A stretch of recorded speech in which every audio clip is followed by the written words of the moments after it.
दोस्तों, हर साल जब शरद ऋतु की ठंडी हवाएं चलती हैं, एक पर्व आता है।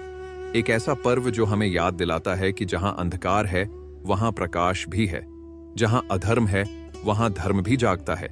यह है नवरात्रि, मां दुर्गा के 9 रूपों की 9 रातों की पूजा, एक महान युद्ध की अमर कथा। दोस्तों, नवरात्रि का पर्व शुरू होने वाला है। जैसा कि हम सब जानते हैं कि यह पर्व धर्म की अधर्म पर विजय को समर्पित होता है। इन 9 दिनों में देवी दुर्गा और राक्षस महिषासुर के बीच हुए युद्ध को याद किया जाता है। इन 9 दिनों में देवी के 9 स्वरूपों की पूजा होती है, जिन्हें नव दुर्गा कहा जाता है। हर दिन एक विशेष अवतार को समर्पित होता है। तो आइए हर अवतार के पीछे की कथा को समझते हैं। शैलपुत्री। शैलपुत्री का अर्थ है पर्वत की पुत्री। यह हिमालय राज हेमवान की बेटी थी। उन्हें पार्वती के नाम से भी जाना जाता है और यह नवदुर्गा में प्रथम स्वरूप है। इनके दाहिने हाथ में त्रिशूल और बाएं हाथ में कमल सुशोभित है। यह शिवजी की पत्नी है और नंदी बैल पर सवार रहती हैं। अपने पिछले जन्म में यह सती थी, दक्ष प्रजापति की पुत्री। पिता की इच्छा के विरुद्ध इन्होंने शिव से विवाह किया। जब दक्ष ने यज्ञ में शिव और सती को आमंत्रित नहीं किया और वहां शिव का अपमान किया, तो सती ने यज्ञ की अग्नि में ही स्वयं को भस्म कर दिया। विश्व कल्याण के उद्देश्य से शक्ति ने पुनः पार्वती के रूप में जन्म लिया। ब्रह्मचारिणी दूसरा रूप ब्रह्मचारिणी का है। इनके दाहिने हाथ में जपमाला और बाएं हाथ में कमंडल होता है। यह स्वरूप तपस्या और आत्मसंयम का प्रतीक है। सती की मृत्यु के बाद शिव ध्यान मग्न हो गए। जब पार्वती बड़ी हुई तो नारद मुनि ने उन्हें बताया कि उन्हें शिव को पाने के लिए कठोर तप करना पड़ेगा। उन्होंने अन्न जल यहां तक कि वायु तक त्याग दी और वर्षों तक तप किया। अंत में ब्रह्मा ने उन्हें दर्शन दिए और उन्हें मां ब्रह्मचारिणी कहा। बाद में शिव ने इन्हें अपनी पत्नी के रूप में स्वीकार किया। चंद्रघंटा। दोस्तों, जब पार्वती ने शिव को पाने का संकल्प लिया तो शिव ने विवाह स्वीकार कर लिया। विवाह के दिन शिवाघोर वेश में भूत प्रेतों की बारात के साथ पहुंचे। इस वृक्ष से पार्वती की मां और परिजन सब डर गए। परिवार की लज्जा बचाने हेतु पार्वती ने चंद्रघंटा का रूप लिया। इनका रंग स्वर्णिम है, 10 भुजाएं हैं, 9 में अस्त्र शस्त्र और 1 से आशीर्वाद देती हैं। यह सिंह पर सवार होती हैं और इसी रूप में इनका विवाह शिव से हुआ था। इस दिन को महाशिवरात्रि के रूप में भी मनाया जाता है। कुष्मांडा। चौथे दिन देवी कुष्मांडा की पूजा होती है। जब ब्रह्मांड का अस्तित्व नहीं था, अंधकार ही अंधकार था, तब मां ने एक मंद मुस्कान के साथ सृष्टि की रचना की। मां के इस स्वरूप की 8 भुजाएं होती हैं और यह सिंह की सवारी करती हैं। इनकी पूजा से ऐश्वर्य, शक्ति और मोक्ष की प्राप्ति होती है। स्कंद माता। 5वां स्वरूप है स्कंद माता, अर्थात भगवान कार्तिकेय की माता। यह सिंह पर सवार होती है। 4 भुजाओं में से 2 में कमल है, 1 में आशीर्वाद की मुद्रा और 1 में अपने पुत्र स्कंद को धारण करती है। सती की मृत्यु के बाद शिव संन्यास में चले गए। तभी राक्षस तारकासुर ने त्राहि-राहि मचा दी। उसे वरदान था कि उसे केवल शिव पुत्र ही मार सकता है। देवताओं की प्रार्थना पर पार्वती ने कठोर तप कर शिव से विवाह किया। फिर अग्निदेव के माध्यम से उनके तेज से कार्तिकेय का जन्म होता है। उन्होंने तारकासुर का वध किया। कात्यायनी। छठे दिन पूजा होती है देवी कात्यायनी की। यह अर्षि कात्यायन की कन्या के रूप में जन्मी थी। जब महिषासुर ने देवताओं को सताना शुरू किया, तब ब्रह्मा, विष्णु और महेश ने अपने तेज से मां कात्यायनी को उत्पन्न किया। यह अस्त्र शस्त्रों से सुसज्जित थी और महिषासुर का वध करने के लिए विंध्याचल पर्वत की ओर प्रस्थान किया। इनका एक नाम महिषासुर मर्दिनी भी है। काल रात्रि। काल का अर्थ है रात और मृत्यु। 7वां दिन समर्पित है काल रात्रि को, जो मां दुर्गा का सबसे भयंकर रूप है। इनका वर्ण काला है। खुले बाल, लाल आंखें, गले में नरमुंड की माला और कमर में कटे हुए हाथों की माला होती है। जब राक्षस रक्त बीज को वरदान मिला कि उसके रक्त की हर बूंद से नया राक्षस जन्म लेगा, तब मां दुर्गा ने काल रात्रि का रूप लिया। देवी ने सभी रक्त को पी लिया और रक्त बीज का अंत किया। महागौरी। 8वां रूप है दोस्तों महागौरी। गौरी का अर्थ है गोरा। रक्त बीज का वध करने के बाद मां का शरीर काला हो गया था। उन्होंने पुनः सौंदर्य प्राप्त करने के लिए मानसरोवर में स्नान किया। उनका काला रूप एक स्त्री में परिवर्तित हो गया जिनका नाम था कौशिकी। कौशिकी ने शुभ निशुंभ का वध किया। महागौरी का वर्ण चंद्रमा की तरह उज्ज्वल है। यह सफेद वस्त्रों में बैल पर सवार रहती हैं। सिद्धिदात्री नवम दिन पूजा होती है सिद्धिदात्री की। यह आदि शक्ति है जिनका कोई फिजिकल रूप नहीं था। शिव जी ने इनकी आराधना की थी। यह शिव के बाएं अंग से प्रकट हुई जिससे अर्धनारीश्वर रूप की उत्पत्ति हुई। स्त्री और पुरुष ऊर्जा का मेल यह कमल पर विराजमान होती है और सिंह की सवारी करती है। ये भक्तों को सभी सिद्धियां प्रदान। अब हम आपको एक और कथा के माध्यम से बताएंगे। चलिए इस कथा को शुरू करते हैं। पीठ नाम के मनोहर नगर में एक ब्राह्मण रहा करता था। वो भगवती दुर्गा का बहुत बड़ा भक्त था। उसके यहाँ संपूर्ण सद्गुणों से युक्त मानो जैसे ब्रह्मा की पहली रचना हो। ऐसी सुंदर सुमति नाम की एक कन्या पैदा हुई। वो कन्या सुमति अपने घर के बालकपन में अपनी सहेलियों के साथ क्रीड़ा करती हुई इस प्रकार बढ़ने लगी जैसे शुक्ल पक्ष में चंद्रमा की कली बढ़ती है। उसके पिता प्रतिदिन दुर्गा की पूजा और हवन किया करते। उस समय वह भी नियम से वहां उपस्थित होती थी। एक दिन वो सुमति अपनी सखियों के साथ खेलने में लग गई और भगवती के पूजन में उपस्थित नहीं हुई।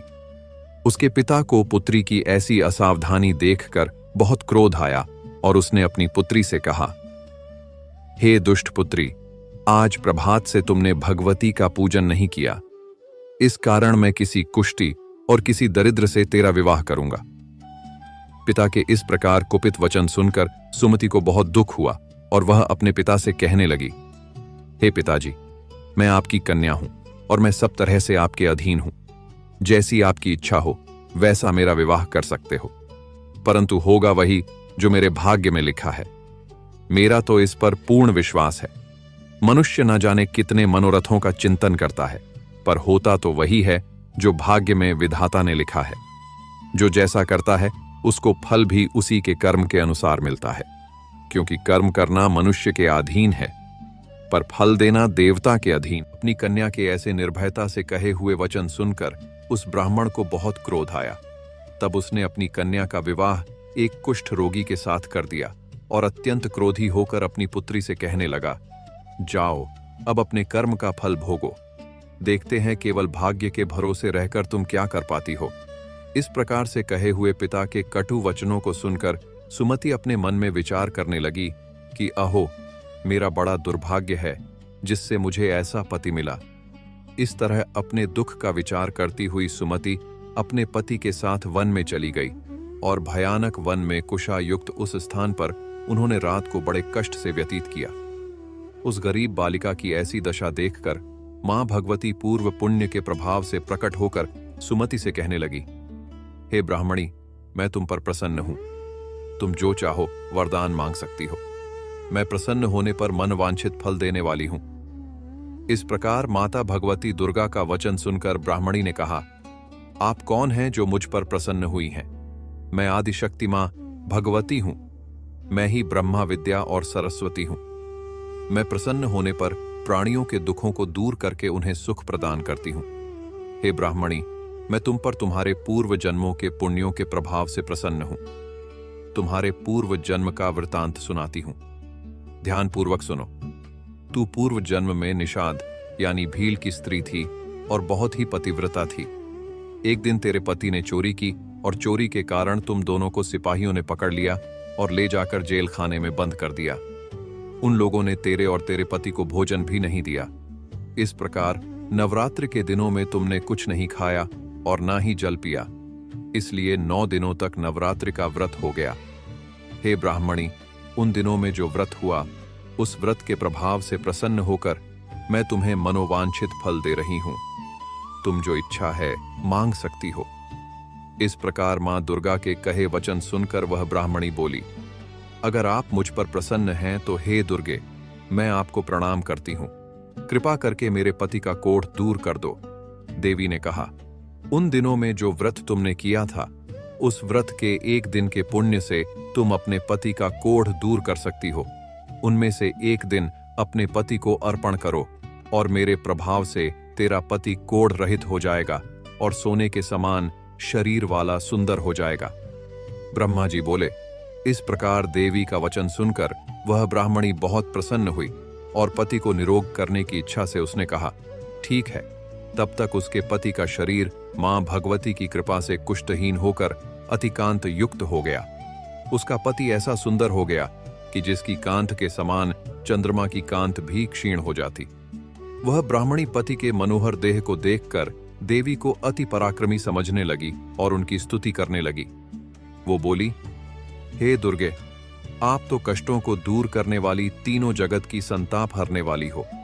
समस्त दुखों को दूर करने वाली, रोगी को निरोगी करने वाली, प्रसन्न होने पर मनोवांछित फल देने वाली और दुष्ट मनुष्यों का नाश करने वाली हो। आप ही जगत की माता और पिता हो।